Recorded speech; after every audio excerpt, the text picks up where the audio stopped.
On आपने start की and थोड़े अर्से बाद you wrapped it up and आप कनाडा मूव करने का डिसीजन ले लिया आपने. नहीं 10 साल 11 साल चलाने के बाद. Yeah. So was it tough? What made you go out and how difficult was the transition? It was not an easy decision. और उसके बाद बहुत सी बातें भी हो रही थी जाहिर है जो आपको शायद बहुत अरसे तक भी फेस करनी पड़ी. हाँ वो ऐसा ही है. लूट के ले गए, खा गए, ये कर दिया, वो कर दिया, सारी चीजें. If you're okay to talk about it, we can skip this. Absolutely, we can talk about anything. There's nothing to hide. क्योंकि आप सॉरी मैं आपको कट आपकी एक स्टेटमेंट बहुत इंटरेस्टिंग थी. आपने कहा पाकिस्तान में हमें पता ही नहीं है कि बैंकरप्सी को कैसे हैंडल करते हैं. We don't have the system and we don't have the awareness. और ये चीज़ मुझे बड़ी इंटरेस्टिंग लगी, तो इसलिए हम इस चीज़ को भी टच कर सकते हैं. बिल्कुल कर सकते हैं. और आई थिंक ये हम एजुकेशन दे रहे हैं. जी एग्जैक्टली. जो education it is not to create sensationalism और to put it is maybe there are people who are in the same position but उनको कोई गाइड करने वाला नहीं है. And they are thinking about it. Yeah, and but they don't have the guidance, you know. No, and it जरूरी नहीं कि वो entertainment से ही हो. That can be any company, you know. और वो issues हैं कि आपके पास या तो आप अपने आप को हैंग कर लें, सुसाइड कर लें, या आप इस गिल्ट के अंदर मर जाएं कि मैंने लोग इट्स बिजनेस. जहाँ लोगों ने करोड़ों आपसे बनाया, उसी तरह दे हैव टू रियलाइज के सिचुएशंस किसी भी कंपनी में हो सकती है. और सारी दुनिया में उसका एक तरीका है कि अगर आप ऐसी सिचुएशन में, that is not the end of life. The life begins even after that. Life keeps on going. आप उसकी जीती जाती एग्जांपल है. बिल्कुल ऐसा ही है. और लेकिन ये है कि उसके पास उस वक्त हमारे पास ऑप्शन कोई नहीं था. फ़र्क ये है कि मैंने खड़े होकर फेस किया. मैंने कहा कि जी ये है. उसके बाद मैं चला गया, 10 साल नहीं आया पाकिस्तान में. तो जो जाने का फैसला था वो ये था कि आप फ्रेश स्टार्ट करना चाहते थे, या आप ब्रेक लेना चाहते थे, या अपने आप को फिर से इतना फाइनेंशियली स्ट्रॉन्ग करके वापस आना चाहते थे? नहीं, मेरा फैसला बहुत सिंपल था कि I need to take a fresh start. My kids were very young. I did not want them to grow up in a environment जो टॉक्सिक हो गई थी मेरे लिए, और मेरे किए हुए के उनको नहीं भुगतना चाहिए. So we started afresh in a country like Canada. I will always be grateful कि उस मुल्क ने हमें बहुत चीज़ें सिखाई हैं, हमें, हमारे बच्चों को. और वो चीज़ें जिनसे शायद, और एथिक्स सिखाए, सबसे इम्पोर्टेंट एथिक्स सिखाए हैं, टॉलरेंस सिखाई है, रिलीजियस टॉलरेंस और पॉइंट ऑफ व्यू दूसरे का सुनना और एक्सेप्ट करना. ये नहीं कि जी या आप मेरी बात से एग्री करें, otherwise you have no right to live. तो कनाडा के बहुत बहुत एडवांटेजेस और बहुत एहसानात हैं हम लोगों के ऊपर. आई एम ग्लैड दैट आप रिकग्नाइज़ कर रहे हैं. बहुत दफ़ा हम लोग चीज़ों को नहीं करते हैं रिकग्नाइज, एंड इट्स इम्पॉर्टेंट. जिसने जो कंट्री हो, माशरा हो, एक इंसान हो, कंपनी हो, उसकी जो कंट्रीब्यूशन है उसको मेंशन करना अच्छा होता है. हमारी पूरी फैमिली के ऊपर उसका स्टैम्प है. आज भी आप जब हमारी फैमिली से मिले आपको नज़र आता है. पहले शुरू में लोग मजाक उड़ाया करते थे, यार आप वो छोड़ें जी, आप कनेडियन हैं, आप तो आपको क्या पता. मुझे पता है, मैं पाकिस्तानी भी हूँ. पाकिस्तानी पहले हैं शायद. बिल्कुल ऐसे ही. लेकिन जो लोग इस वक्त इकोनॉमिकली या फाइनेंशियली या बिजनेस के पॉइंट ऑफ व्यू से कोई प्रॉब्लम फेस कर रहे हैं, मे बी आपकी ही तरह की सिचुएशन में हैं जहां उनको कोई रास्ता नज़र नहीं आ रहा और डेड एंड देख रहे हैं, आप उन्हें क्या एडवाइस करना चाहेंगे? देखिए, उसकी एडवाइस ये है कि आपको you have to take that step if it is necessary. कि आपको कोई रास्ता नहीं नज़र, तो आपको अल्लाह ताला ने ज़िंदगी दी भी है, और उसने कहा है कि अगर एक रास्ता बंद होता है तो दूसरे रास्ते भी खुलते हैं. तो this is not the end of the world. Go and talk to people. बात करें लोगों से.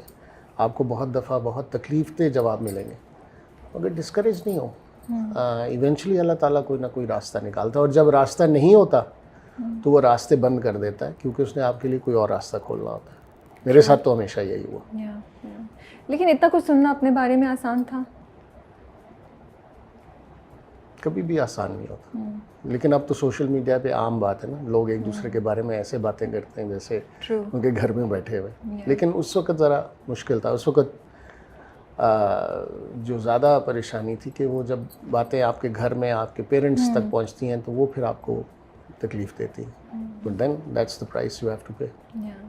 कनाडा में ज़िंदगी बिल्कुल डिफरेंट उस पर थी, Completely different. खुद सब कुछ कर रहे थे आप, आपकी वाइफ ने भी जॉब की सब। एंड बच्चे भी छोटे थे उस वक्त, एकदम से इतना कुछ from a very luxurious life तो एक बेसिक लाइफ पे चले गए थे. True. इंटरेस्टिंग मुझे लगा कि आपने बहुत सी और जॉब्स भी की, कोल्ड कॉलिंग भी की. वो पूरा प्रोसेस कैसा था?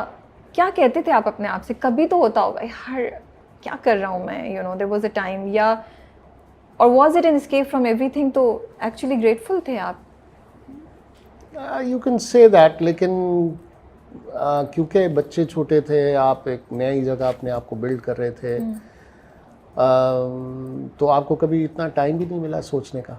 Okay. तो चाहे कोल्ड कॉलिंग हो या गैस स्टेशन पे खड़ा होना या टिल के पीछे खड़ा होना, ये टाइम इतनी तेज़ी से निकलता है कि आपको फील नहीं होता कि यार बैठ के सोचेंगे ओ माय गॉड हमने क्या अचीव किया या क्या लूज़ कर दिया. हाँ, अलबत्ता कोई आता था पाकिस्तान से तो वो फिर बातें ऐसी करता था जिससे ज़रा सा फील होता था, तो यार तुम तो ऐसे, और अरे भाई था हो गया ख़त्म, आगे बढ़ो. तो ये भी कितना इंपॉर्टेंट आप बात करेंगे, लोग कितना आपकी आप चल रहे हो लोगों की वजह से आप एकदम से वो हो जाए. होता है. लेकिन जब लोग पहचानते थे फिर क्या होता था ये बताएं, क्योंकि उस वक्त तो तन्हाइयाँ भी हो चुका होगा. तो बहुत सारे लोग तो यकीन भी नहीं, तन्हाइयाँ तो गुजरे, बहुत टाइम गुजर, लेकिन वो पहचान तो हाँ वो पहचान है. और उसके अलावा भी आपके प्रोजेक्ट माशाल्लाह से you were a known face, तो बड़े फैंस मिलते होंगे मिलते थे. हम लोग खैर जिस सिटी में थे वहाँ पाकिस्तानी इतने नहीं थे, तो वो कभी कभार ऐसी सिचुएशन होती थी और वो हैरान होके देखते रहते थे बस, कभी तो आके पूछ लेते थे. और उसके अलावा उधर कम्युनिटी बहुत छोटी थी पाकिस्तानी से. अच्छा, हम निकलते हैं तो कभी कभी हम चाहते हैं अपनी कम्युनिटी के आसपास ही रहें. आप टोरंटो से भाग के वहाँ पहुँचे जी, राइट, कि मुझे कोई देसी नजर ना आए. नहीं देसी की बात नहीं थी. I didn't want to live in a big city. Okay. हमारी ख्वाहिश शुरू से थी कि हम ऐसी सिटी में रहें जो कि ओपन हो, ऐसे उसका आउटडोर कमर्शियल इतना नहीं हो, आउटडोर्स उसमें ज़्यादा हो. तो ये कैलगरी इस हिसाब से खुद चूज़ किया हुआ था. तो देसी का इशू नहीं है वो तो, और अपनी कम्युनिटी का हमेशा एडवांटेज होता है. लेकिन ये है कि यहाँ ये ऑन पर्पस डिसीजन हुआ था कि हम लोग वहाँ रहें. अच्छा, फिर पाकिस्तान आने का डिसीजन कैसे हुआ? 10 साल आप रहे कनाडा में.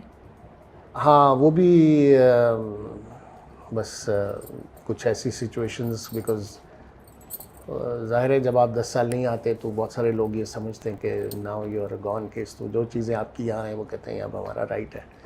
तो इस तरह की बहुत सारी चीज़ें थी, तो वो रिजॉल्व करनी ज़रूरी थी. फिर वो स्टिग्मा आपके साथ एक अटैच हुआ था कि जी इन्होंने ये किया, इन्होंने किया. फिर आई सेड कि it's about time should come here. फिर मैं आया यहाँ पे आके.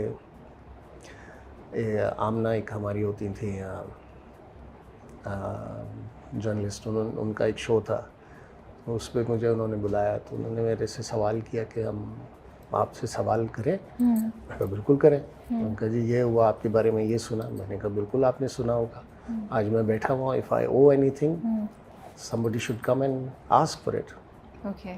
Nobody came. Yeah. Okay. तो that put an end to a lot of things. तो वो जब तक आप चीज़ों से अवॉइड कर रहे हैं या दूर रहें तो वो स्पेकुलेशंस बढ़ती रहती हैं लोगों की. लेकिन जब आप आए थे तो